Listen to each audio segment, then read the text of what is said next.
should let me love you forever, forever.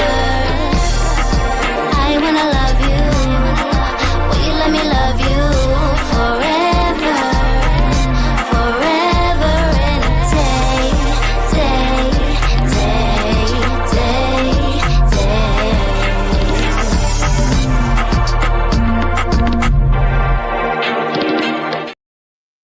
Happy Friday!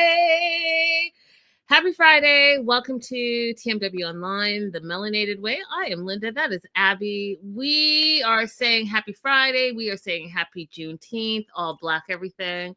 And we are also covering the new season of 90 Day The Last Resort, season 3. We are on episode 1. And the title of this show is Last Chance for a Fairytale. Abby, your overall thoughts on the opening season episode of The Last Resort? I'm really excited about this because no matter how much this is quote unquote produced, these are real couple problems. So they will allow for really good conversations. So I'm excited to jump into it. And I feel good about all of these couples too. Like I feel like I have a good grasp on the history of everyone here.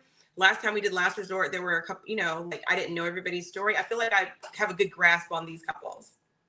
I'm fully invested. A lot of these couples are old school day oneers or been in the franchise for a long time. And as you guys know, I've been covering 90 Day all things since day one, which is crazy to me as I think about how far these couples have come and all the things.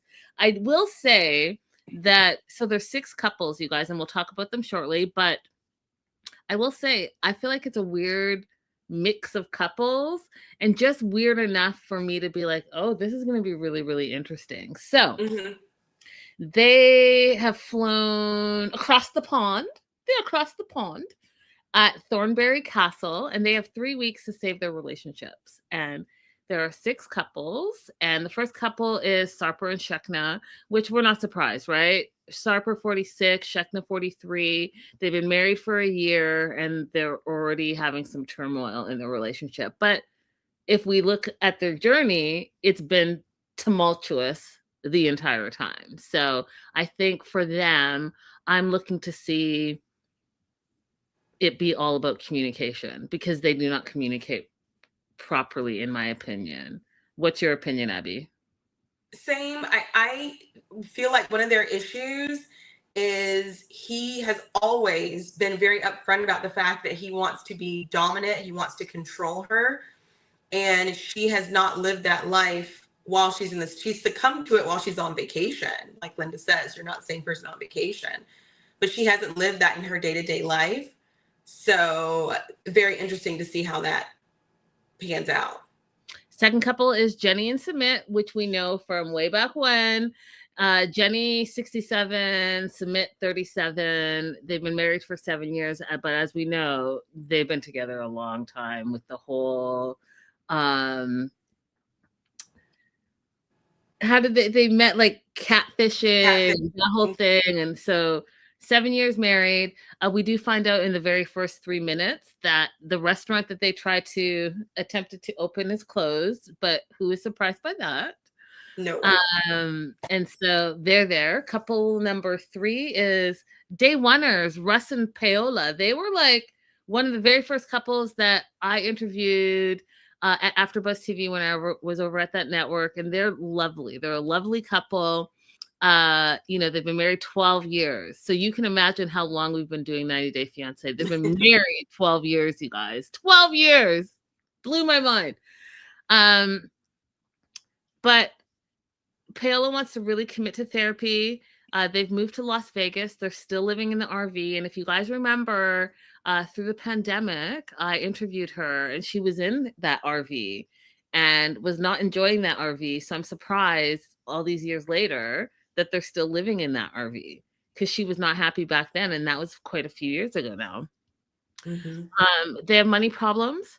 And what I'm seeing here, Abby, is, she really married and expected rest to be the provider, which he was in Oklahoma. And one of the things I thought about, Abby, I thought about you and how, I don't know, I can only speak for myself. I was going to say a lot of us don't know. I don't know how a lot of middle America lives, and middle America, you know, trailer homes and all of that is considered a good life. And I don't know, making like 40K is a good life for you. So his good life in Oklahoma is not translating to big city life in Las Vegas, Los Angeles, New York, Chicago, Miami. And so she is a pro wrestler now, and she is the breadwinner, and she's not liking it. What are your thoughts on that? So when you agree to have a traditional marriage, but then the woman at some point finds a interest that they want to pursue, it often causes problems, especially if the woman is successful in that endeavor. And that's kind of the road, that's the bump that they've hit, because both of them want him to be the provider, and it's weighing on both of them that he's not. Mm-hmm. Hey, Raydella. Hey, Slothy. Next couple number 4 is Cara and Guillermo. Cara, 33, Guillermo, 27. It's funny because their little intro, they were already dressed up in like Celtic wear, totally taking on the whole castle vibe. They've been married for 4 years. They've known each other for 6 years. So put that in perspective as well, because they feel like a fairly new couple to me, but they're not.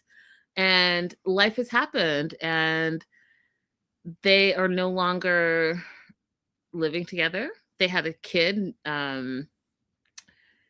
Nico, and there's been allegations of cheating, and they've been living apart for a year. And you can tell that in their intro, whatever's going on besides the separation, there's a lot of layers to it. And they gave each other digs in the very, very first 5 seconds of their thing. He called her a lady of the sheets, and she called him Lord of the Dicks. And I was like, we are not in a good place. What were your thoughts? Yeah, they're not being kind to each other. I've heard therapists say that one of the best predictors of whether a couple is going to make it through therapy or not is whether or not they show each other any kindness, and they're not being kind to each other. Off the jump. So yeah, I'm not ready to assign blame to any particular parties, but neither one of them is being very nice. Couple number 5, Rebecca and Ziad. Rebecca, 54, Ziad, 32. Together for 8 years, you guys. It's been 8 years. Married for 5 of those years. One of the things that I didn't remember about their journey is that this is Ziad's first marriage. And if you think about how young he was, right? Because he's only 32, and they've been married for 5 of those years and together for 8 of those years. And he had never been married. But what I didn't remember was this is Rebecca's 4th marriage. Her 4th marriage. And so they feel like, hey, if this is not going to work out, she's not going to do it again. And he probably will do it again. But he's saying, like, I won't do it again. But she definitely is thinking that if they don't work, they're not going to do it again. And I just feel like, you know, I don't know what the magic number is, but when you're married long enough, you guys should just call it a day. Ride off into the sunset together and figure it out, because the devil you know is better than the devil you don't know. That's how I feel. Unless it's like a toxic, violent, DV, whatever, like it's a bad situation. If you guys just don't like each other anymore, or you're bored of each other, I just think you should just ride it out to the sunset. That's interesting, Linda. I do. I think it's okay to be single. I mean, it's okay to split up and maybe find some happiness somewhere else. The thing that surprised me about Ziad off top was that the way that he speaks is the exact same as it was when we first met him. There's no progression in his English there. I'm not saying that as a judgment. I'm saying it as you've been in the US for 8 years and your speech pattern is exactly the same. That's very interesting to me. It indicates to me that he has not had an opportunity to go out, work, make his own friends, seek higher education. It doesn't sound like he's had an opportunity to do anything. Interesting point of view. What up, Huntrix? Yeah, so they have communication as their issue. She's always working. She, in his opinion, has no time for him. And she did her, remember she was a private detective, and she caught him in the parking lot with a blonde and had a little freak out, and we saw a little clip of it. He's saying that's just his friend's wife, but we don't know any more of that. And the problem with them is not only communication, but she feels like he runs away from their problems. So anytime there's an issue, instead of talking about it, he just turns his back on it. Huntrix is, y'all, Huntrix official updates is looking for a girlfriend. So if that is you, hit this person up in the chat. In the chat. Last and certainly not least is Thais. I never say her name right. Is it Thais? Thais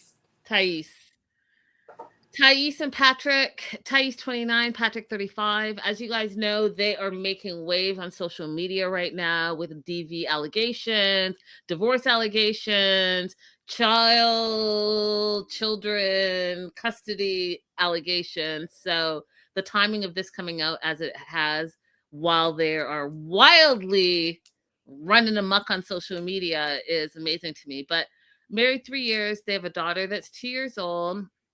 Patrick feels like since she came to the US, they're living two different lives, and it's been a different life, as it should be, because now you're a married couple. Jealousy issues, as well as there's sexual issues because they're not having sex. And as I tell you guys all the time, have that conversation before you get in a serious relationship, because I don't care what you say, sex is important in relationships, period, full stop. Thais has been going back to Brazil often, and she goes offline. She goes dark. She can't, Patrick can't get a hold of her. So he is like, his imaginary situation is running amok in his head, and she's spending a lot of money and not explaining where that money is going. So that is their problems. Do you want to add anything before I move on? No. Let's go. Okay, so Kara and Guillermo, they are sharing a room, and this is the first time they've been sharing a room because, they've been living apart for the past year. He doesn't want to sleep in the bed with her.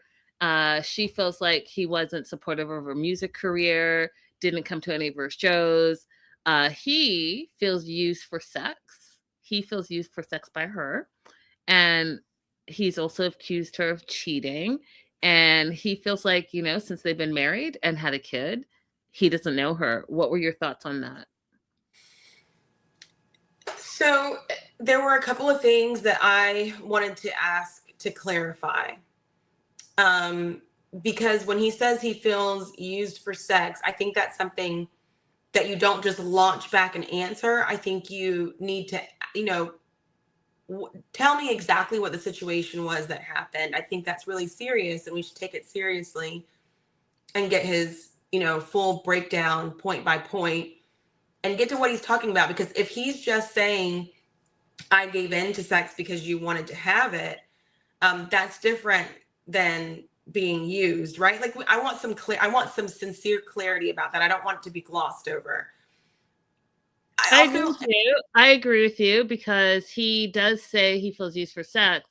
Then he said in that same breath that he had sex with her the night before, and then the morning when he wanted to have sex with her, she didn't want to, and so then he felt used. So are you being used, or are you doing like tit for tat? Like, exactly. So like, yes. Is he suggesting that she doesn't get to have autonomy over her yes and her no? Because that indicates an even bigger issue that I think actually runs through a couple of these couples, which is they have a hard time dealing with when the wife does not want to engage. They have a very hard time accepting that and moving on with their life and into the next day and into the next task. They tally it up against them. 100%. When Cara said that Guillermo did not support her music career, I feel like she also mentioned that she didn't feel supported post-pregnancy. So I also wanted to ask, was there some pregnancy complications? Was there some postpartum depression that was occurring? I just had a lot of questions come up. I agree. But and again, we're gonna get into it. This is just episode 1 for us. Right. Jenny. So Jenny and Samit. This is a crazy one too, because they haven't had sex since they moved into Samit's parents' house. And it's giving mom and son vibes. I can't explain it to you, but it's like a weird little dynamic. So Jenny's talking about their first group therapy is going to be in the morning for everyone. But tonight they were recommended to go to the pub and meet everyone that's going to be all the other couples. And that's what they do. And what we find out about Samit is that he's a drinker and he's a smoker. And neither of those things Jenny is into. And is kind of like parenting him through it. Doesn't want him to do any of those things while they're in England. Now, I did think it was interesting because we haven't seen Samit outside of India this whole time, right? We've always seen Jenny coming and going from India.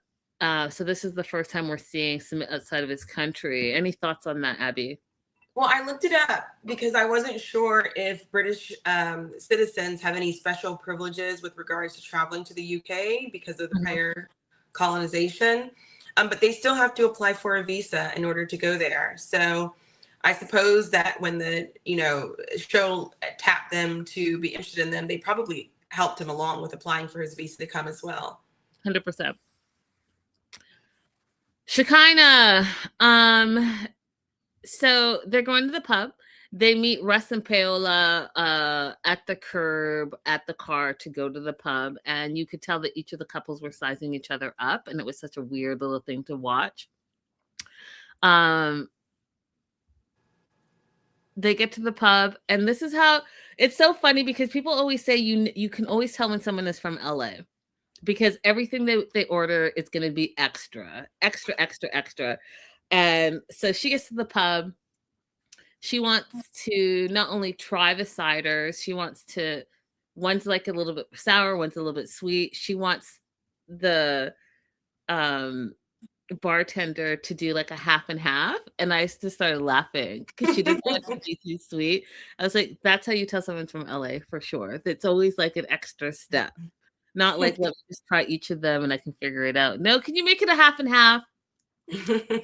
And then Thais and Patrick arrive, and it's like so now you guys picture it's Patrick and Thais, Shekinah and Sarper, Russ and Paola. It's like a weird little dynamic I felt going on. The ladies sit together and Thais is having a beauty malfunction. Her eyelash is falling off, but of course Shekinah has eyelash glue, so she gets it out and whips it out and helps her get her eyelash back on. But also Mean Girls it together. So she's not a fan of Thais because Thais unfollowed her on social media, so now she thinks Thais is fake. And I was like, you guys are so weird. Like, okay, so she unfollowed you, who cares? You've never met her in real life. Maybe have a connection with her, talk to her, get to know her. And then if you guys feel like you guys want to follow each other, then follow each other. Like when people announce, I'm unfollowing you. Okay, bye. You don't need to announce it. I don't care. Like, it's weird that people feel like that's such a thing, that it's so important. What do you think, Abby? Yeah, I was a little bit confused about why this is so important to Shekinah, because it's not like this is my dearly held friend that we've been together in person for a few times, or we've had some deep conversations, and I'm just wondering what's going on. So I wasn't sure why that was so important to Shekinah. It reminded me of when I was in like my late teens, 19, early 20s, and MySpace came out, and it used to be a big deal to have someone in your top 8 on MySpace. That's what it reminded me of. Like, it's so juvenile. It really doesn't matter. Shekinah, just get to know her if you want to know her.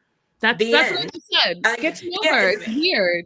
Also, I feel like it's so clear that Thais doesn't even know what's going on most of the time. Mm-hmm. Like, what what's the deal? You know what I mean? Like, Mhm. do you not understand that Thais is clueless? That part, and she probably didn't even know. She probably wasn't following you originally. Like, who knows what happened there? It was She probably clearly is not thinking about it. So, like, why are you making it such a deep thing that it literally becomes argument? It was weird. exactly. Rebecca and Ziad arrive, and then Jenny and Sumit arrive. And one of the things, you guys, that I was shocked about was how little Sumit is. He's like Kevin Hart little. He's that little, short, little. And Jenny must be like short as well, because together they're like this little couple and everyone towers over them. Did you notice that, Abby? Yeah, and I was like, we have only seen him in relationship to his family, so that's why we wouldn't know how small he was.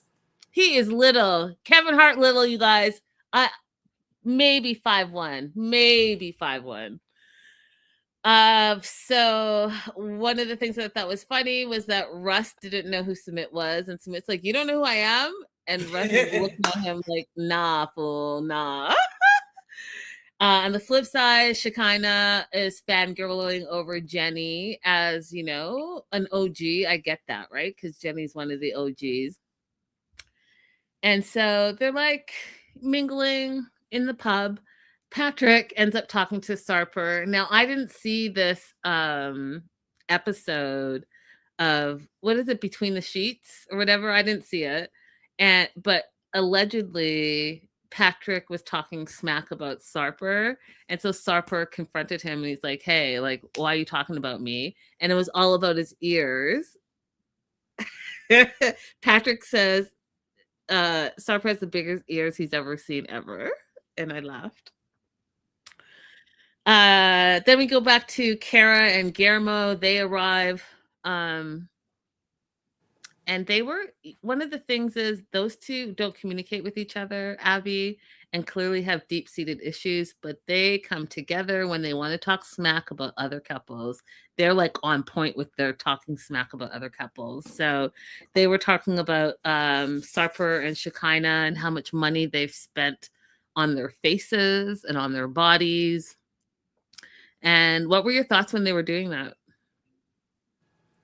I think that Sarper and Shekinah are easy targets for that kind of conversation because they have such a cosmetic look about them. Mhm. So I understand people falling into having it.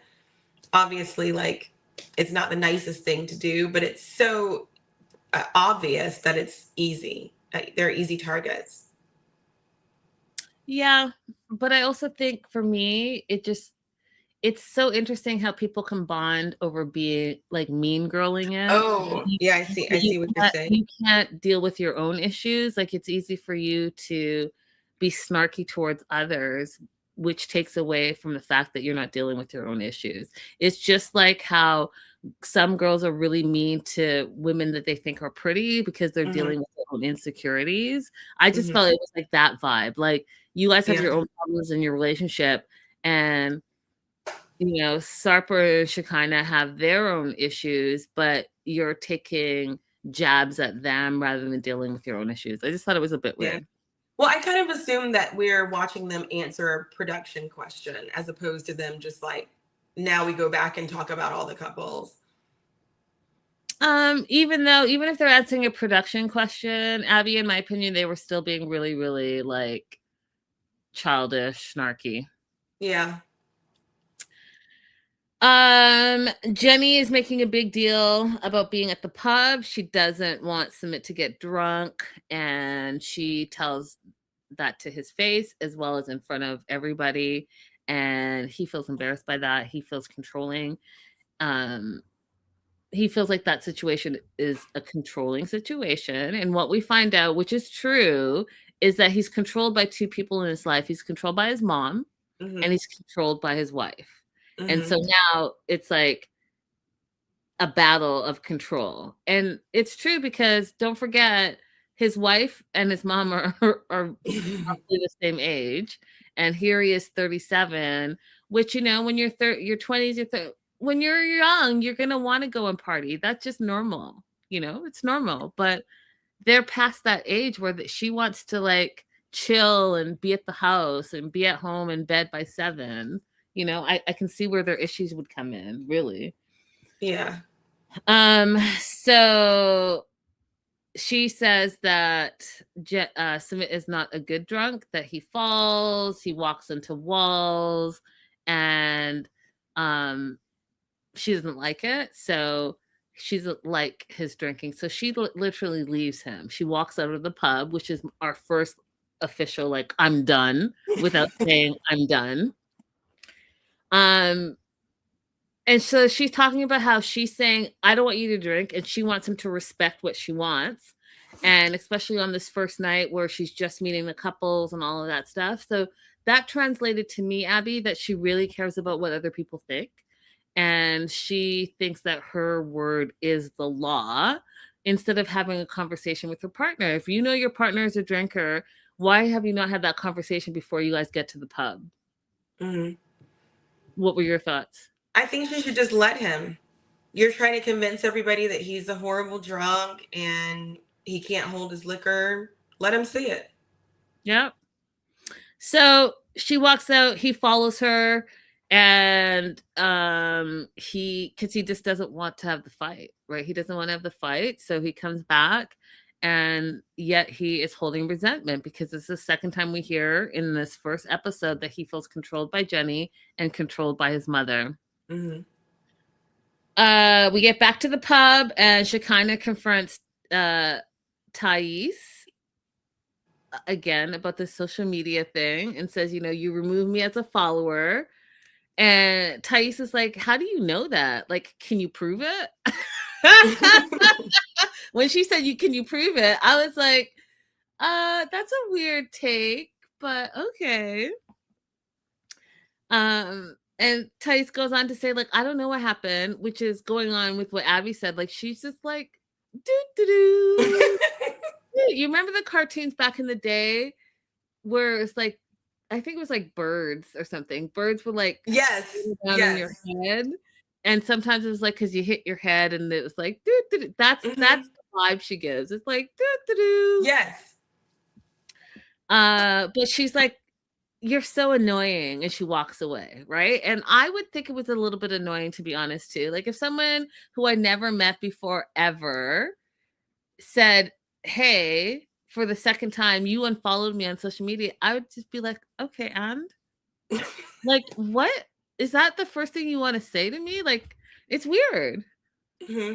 It's weird. I think if she wanted, she could have just said, do you recall me doing anything to offend you? Because I don't mean to offend you. I do want to build a friendship, a relationship, or at least be cordial with each other. That would have been fine. Say that. Say, it's important to me. I want to be friends with you. And again, I don't know what happened, but can we talk about it? Say that. But when you just say, like, you unfollowed me, it seems very weird. It does. And it doesn't really offer a solution, because if she pulls her phones out and follows you back, now what? Right. Is the problem solved? Because is that what the problem is? Weird. They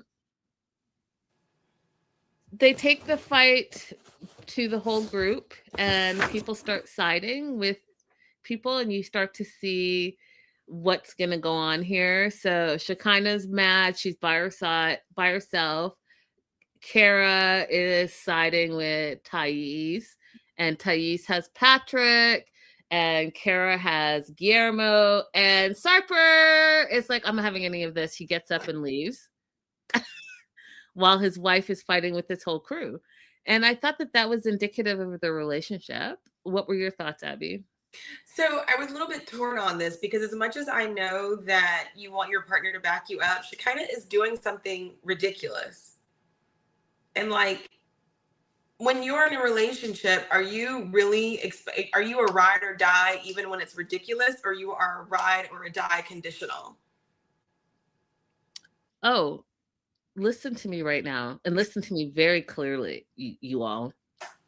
If you're dating me and I'm dating you, if you're my husband, you're my fiance, if you're any significant part of my life, you're my partner, you are my ride or die. I don't care if I'm being ridiculous. I don't care if you don't agree with me in the moment. You can pull me aside when we're alone and say, I don't agree with you, but you better have my back. Period. Full stop. I did not agree with Sarper walking away because you don't know what's going to turn up. And whether you think she's being ridiculous, because I also think she's being ridiculous about calling someone out for unfollowing you. What you're not about to do is leave me alone in a fight so that I have no backup. It shows that you don't back me up. Period. No, absolutely not, Abby. Absolutely not. No. Okay. Well, what if he had just gone and he gave her a hug and said, let's walk outside? Then this way he's with her, but not defending the ridiculousness. I mean, do that, but be by her side. He didn't do that. He left. He walked away, which is part of their issues, clearly, because they ended up starting to have a fight because she felt abandoned. And I don't blame her for that. Yes, her issue with Thais was trivial, but you see the deeper issue. And the deeper issue is she doesn't feel supported by her partner. And I don't blame her because she wasn't supported in that moment. Jenny and oh God, these two are so crazy. Jenny and Sumit go back to the hotel and she wants to go to bed, but he wants to continue to drink and be friendly. And so he's going to go out of the hotel room and go have a smoke. And so the other thing I thought was interesting, Abby, is because we heard so much of their journey about his like spirituality and how important it is to him. And I just think like we're learning so much that we didn't know about him. You know what I mean? Mm-hmm. Cara and Guillermo get back to bed or get back to the room. She gets to the bed. He's moving to the couch and he's making a really big deal about not being in the bed with her. And I'm trying to figure out what that issue is. It's deep rooted. Like he literally is acting like he's a victim of something. That's the vibe I'm getting from him. Like something traumatic happened between them and he's the victim and he doesn't want to be anywhere near her sexually. Yeah, it's very bizarre. I'm like, are we having a Madonna complex issue where he's having a hard time seeing her as a separate sexual being belonging to herself because now she's a mom? Did he expect that once she had a child that she was suddenly going to become chaste, and because she didn't do that, he's having an issue mentally with it? Is that what we're seeing a little bit of, or are we seeing him act out some of his own guilt about things that maybe he's done during the separation? Like what exactly is going on just for him in his own head. That part's clear. Something's going on. I don't get it. But again, this is only episode 1 and I'm sure we're going to get to the bottom of it. It's the next day and Thais is getting ready for the group therapy. She's worried about seeing Shekinah again because of all the drama brought at the pub. We see Cara and Guillermo get up and it turns out that he actually slept in the bed with her because there were no blankets for him on the couch, but he was not happy about it at all. And apparently did like a whole bed pillow bridge between them. And just was such a weird interaction. Like, and again, I'm looking like they have been together for 6 years. They've known each other for 6 years and married for 4. And the way we're seeing him show up in this is like he literally doesn't want to be physically around her. And I need to know more. I need to know more. What's going on over there? What happened? So they all show up to this group therapy in the morning, and Jenny and Sumit are the last to arrive, and she doesn't like that, which I'm starting to see that it's really important to her. Her portrayal and how people see and view her is something that's important to her because she keeps saying things that make me think that. And we get introduced to the 3 therapists that are going to help these marriages that are in crisis and dysfunction, quote unquote. First is Persia. She is a dating and relationship coach. She is expert in cognitive behavioral therapy and somatic healing. I don't even know what somatic healing is. Do you? A very bad description is learning where you feel things in your body, and so that you can deal with what those feelings evoke in you. Okay, so that's Persia. She doesn't claim to be a doctor. She just introduced herself as Persia and gave us what her background was in. Next is Dr. Tyrone K. Grandison, and he is an MD, doctor. He is a doctor in marriage and family therapy, and you can tell that that is what he does, and that is his job because that's all he said. He didn't say he is a whimsical artist that focuses on health and wellness and blah, blah, blah. He just stood there and said, nope, I'm a doctor in marriage and family therapy. Mm-hmm. Bravo. Because Yes. we need a real therapist up in this joint. And the third therapist is she introduced herself as Dr. Tara. And then I looked at that last name and I said she had the same problems that I had growing up. And I'm going to try to pronounce it because it's a very interesting. So it's Dr. Tara Siwanachi Chikaporn. I tried. I'm not sure how it's pronounced, so I don't know if I said it right. But SUWINYATTICHAIPORN porn. And I'm sure she's heard that before because she is also a sexual communication professor and sexologist with PORN as the last four letters of her last name. So I'm sure she heard it before, and I'm not saying anything new, but she is a sex therapist. So we will see how this all comes together. And I hope that they are actual therapists, because one of the things that I have not enjoyed about The Last Resort is the therapists don't actually do any therapy. They just kind of let them sit in their muck and it runs amok. And then they say, okay, thanks for being here. Right. And one thing that I already don't like is that Dr. Tyrone is not the lead of this trio of professionals, because I did not care for Dr. Persia's cutting him off. I already clocked that. I didn't like that. One of the things that I did like is that he's asking the real questions. He asked good questions. Yeah. So when he was asking questions, I was like, can we get the answers, or are we just going to keep rolling past this? Because he's actually trying to do the work. So the first couple they address is Patrick and Thais. And Patrick feels it's been a crazy 3 years of marriage. In that 3 years, he's undergone 2 surgeries. They've lived in 4 houses. He feels stressed out all the time. He feels like she's been distant in the marriage. I keep saying he, right? Because these are all the things he's listing off. He feels like there's a lack of sex and there's a lack of effort on her part. She says that she is no longer making it just about him. She's prioritizing herself.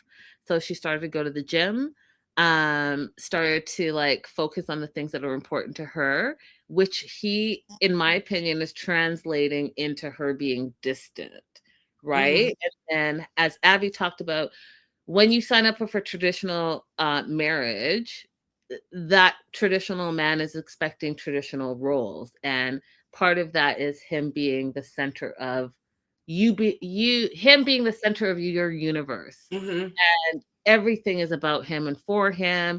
And so they actually like it when you start to slack in your looks, because that means no one else is looking at you.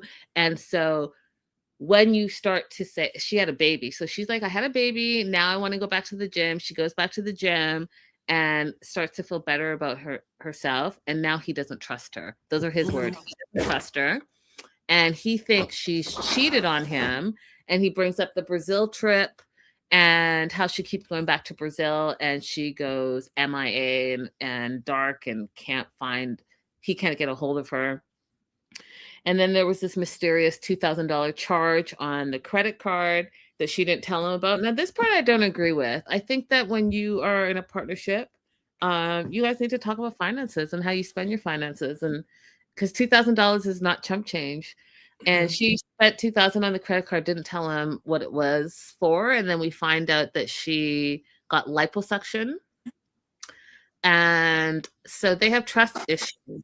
And one of the things I thought was hilarious is Shekinah saying, well, you have trust issues because basically she's out of your league and you know that. And I agree with her. I think that what Shekinah said is true. And what she also said was oftentimes these passport bros go out of the country and get these beautiful women that are out of their league in order for them to have a traditional marriage.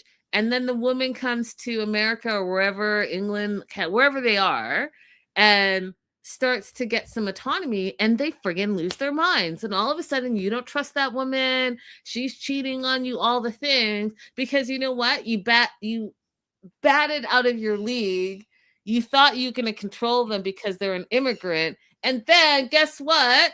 They start using their minds because just because you're an immigrant doesn't mean you're stupid. Right. Right.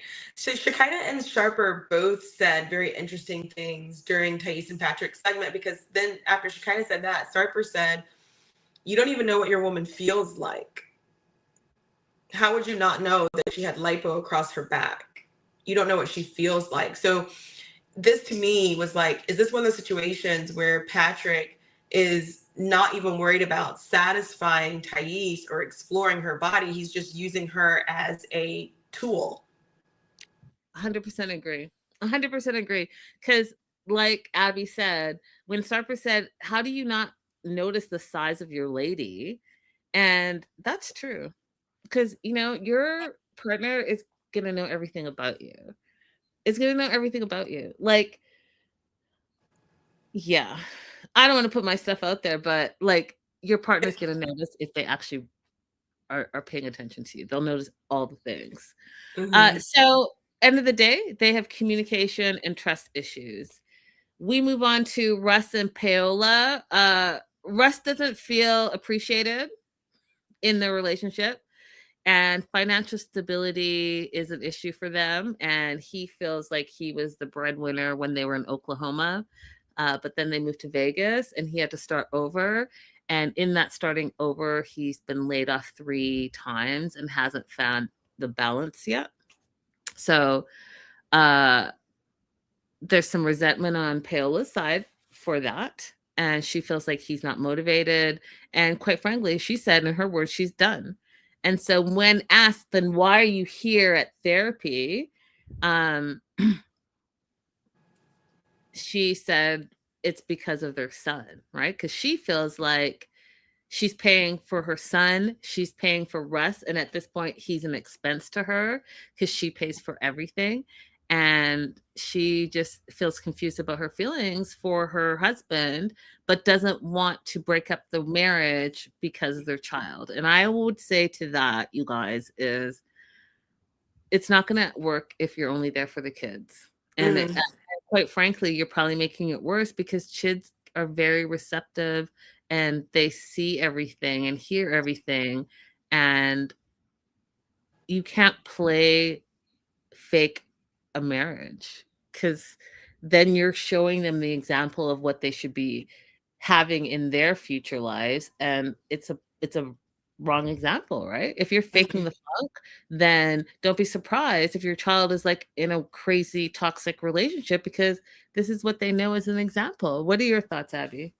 Even though she said that, I actually had a hard time accepting that is how she really feels, because when we see the aerial view of the camera that's in their room, where the camera crew's not in their room, it's just the camera that they leave in their room, Paola is very affectionate with Russ. She very much extends herself to him to continue having a physical relationship, and not just in sex, but like for them to have closeness, for them to hug, for them to touch each other. And I didn't feel like if she's truly done and she's only there for their son, that these are ways that she would continue to extend herself to him. No, I agree with you. I mean, I think she loves him. It's been 12 years and she's not going anywhere. She might be unhappy with some of the things, but at the end of the day, she loves her husband. So she wants to see if she's wrong. And one of the things that I thought was so funny is that they were talking about their sex life, and Axel shares a bed with them because they are in the RV. So it's more like a hurry up and let's get this done rather than a pleasurable experience for them. So she compared it to being a dead cow, and all of the couples had a response to that comment. Every single couple had a response. What were your thoughts on that, Abby?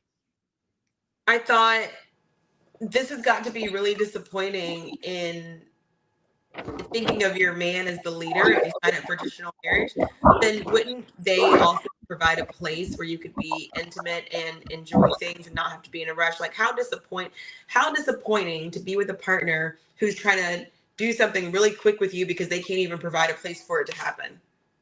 Mm-hmm. But what were your thoughts on all the couples having a reaction to the comment about the dead cow? Oh, I didn't even think about that. I don't know. I mean, like, some people thought it was funny. Some people thought it was sad. What did you think? I think that sex is going to be an important issue to tackle during this therapy. And I think every couple has a little bit of it, because if we look back to see who the couples are, Sarper and Shekinah, because of their communication issue, I think that that's probably affecting their sex life. Jenny and Sumit already told us that they're not having sex, haven't had sex since they moved to the mom's house. Russ and Paolo just told us that the kids in the bed, so they have to rush when they want to do it. Kara and Guillermo are not having sex, and there's some other traumatic situation going on there. We haven't heard too much about Rebecca and Ziad, but we also know that Patrick and Thais are having problems sexually in their marriage as well. So I think that that's going to be a big issue for all of the couples this season. And so I hope that they address it in an informative way, because this is a learning opportunity for the general public. And so don't have us have these issues come up for these couples and not truly address it, because some people have never seen therapy. And I said this last season, and this might be their opening door. And I hope they don't drop the ball, because if they fake therapy, then people who've never been introduced to therapy before are going to think that this is what therapy actually is, which it is not. And so I hope they do the right thing. And the second thing is that I've always said, and will continue to say, that sex is very important in relationships, and it's an extension of your bond with the other person. And it's not just the physical, right? It's the communication component, it's the love component, it's the commitment component. All of those things can either make your sex life great or terrible. It's up to you. Do you want to add anything to Russ and Paola before I move on to Shekinah and Sarper? Let's go, Shekinah and Sarper. Communication, respect, power are their issues. All this alpha male business. I need them to both define what they think alpha male means, and specifically what it means for them in their relationships, because I dare say that Shekinah has alpha tendencies, right? So if alpha to them means outspoken, strong, opinionated, boss behavior, they both have that. So I'm going to need them to define what they mean by that. One of the issues that and you can tell she goes to therapy, because she right away is expressing her concerns.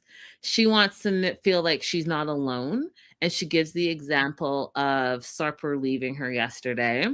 Mm-hmm. And then she makes a dig that I thought was like, oh, oof. She says, you left your garbage life in Turkey, and now you have an amazing life in Los Angeles. And I was like, ooh, that's a harsh statement. Right before that, she says, "I hate your ugly Turkish swearing." She said a series of really mean things to him. But you know what I saw in that? I was like, I think Shekinah is also suffering from some low self-esteem or low confidence that is also enmeshed in the issues that she's having with Sarper. Because what is this need to lash out at Taish and lash out at your husband back to back, but you're crying? That's a good point.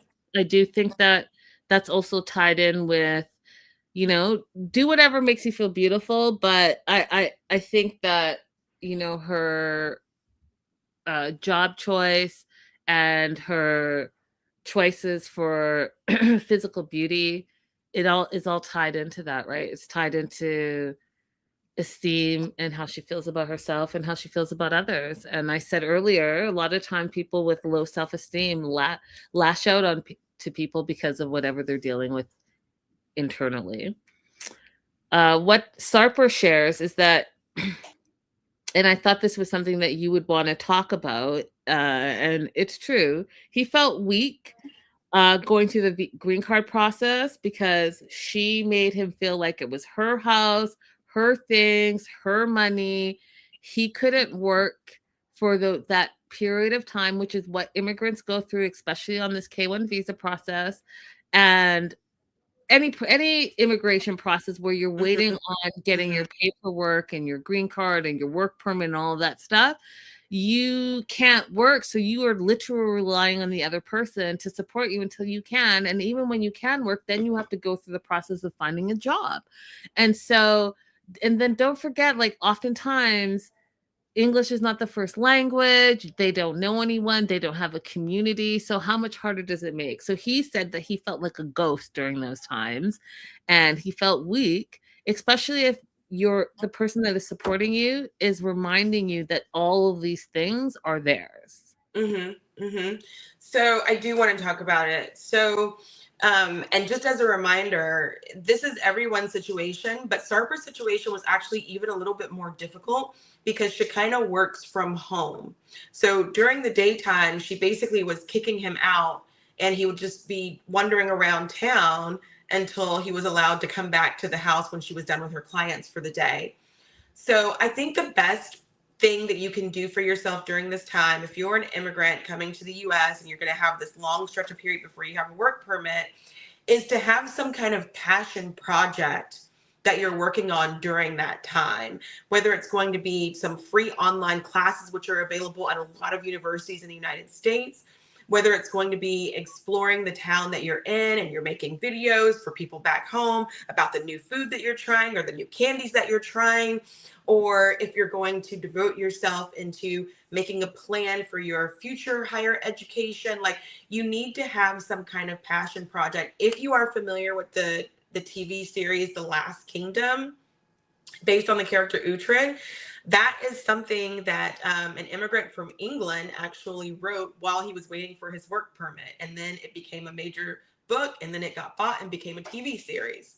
And he puts in the dedication that because of USCIS delays, he was able to write this whole novel, So you need to have something that you're going to spend your time doing and dedicate your life to so that you don't feel so lost like Sarper did during that time. I love that. I love that advice, you guys. I love that advice. And so one of the things, though, is so during that time, Shekinah was the breadwinner, but now he says he's the whole bakery, and still she doesn't respect him. So there's a lot going on there. There's some financial stuff that's going on. There is some, like, who's the boss versus partnership stuff going on. So it should be interesting to see how that pans out. Now, one of the things I did not like, because again, trust is part of their problem as well in their relationship, and we're kind of seeing that thread throughout all of the 6 couples. But for Sarper and Shekinah specifically, Sarper threatens that he's going to sleep with everyone in LA when he's mad at her. And I got to tell you guys something. No. Just know. Just know. Couldn't be me. You're gonna go do what? Yeah, that's You're gonna go do what? well, and While he's while you're on the comedy circuit, no. meeting all these groupies, what are you saying to me again? Oh, absolutely not. Nope. I don't like the idea that he seems to accept the when you're upset, you can just say nasty things. Everybody says nasty and mean things to each other when they're upset. I don't like that philosophy. I would never be compatible with somebody who believes that because I don't do that. I'm not going to ever use something that you say to me that is sensitive against you. I'm not going to ever call out any flaws that are not on the, like this, not part of the discussion that we're having. I'm not going to do that. And if you do that to me, we are done. I no, that's not acceptable. Listen, some people are in such toxic relationships that they don't even realize that when they're fighting, it's toxic fighting. You know, Horrible. name calling and using sensitive information against your partner, that's toxic. It's It is. toxic. I got into an argument in one of my immigrant groups on Facebook. I'm in a lot of immigration related Facebook groups to give immigration advice a lot of times. And there are so many men in those groups who think it's normal that when you get into a fight with your partner that they'll say, well, I'm going to call USCIS or I'm going to call ICE on you.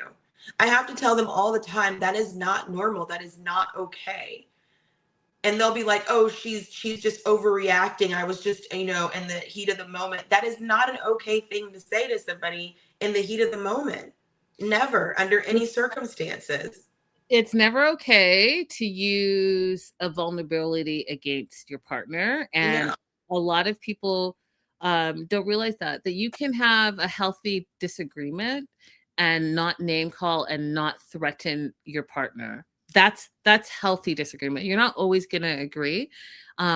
What's unhealthy is when you say mean, toxic things, when you put your hands on someone, when you threaten someone. That's not healthy. And I need us to start having those type of conversations so that people can see like, hey, maybe there's something I need to work on in myself. Because why do I feel the need to lash out onto someone in order to hurt them because you're hurting? Mm-hmm. When you do that, it really is about you. When you lash out on your partner, it really is your insecurity and your issue that you haven't dealt with. And so you want to bring your misery out onto your partner, and that's never okay. Right. That's it. That is episode 1. That's all I have for episode 1 of 90 Day to Last Resort. Abby, do you have anything to close us out with? That's it, you guys. Make sure you like and subscribe and come back for more. Happy Friday. Happy Juneteenth. And we'll see you guys very soon. Don't forget to like and subscribe. Come on over to our Instagram. You guys are missing out if you're not there as well. And we'll see you very soon. Bye for now. Bye-bye.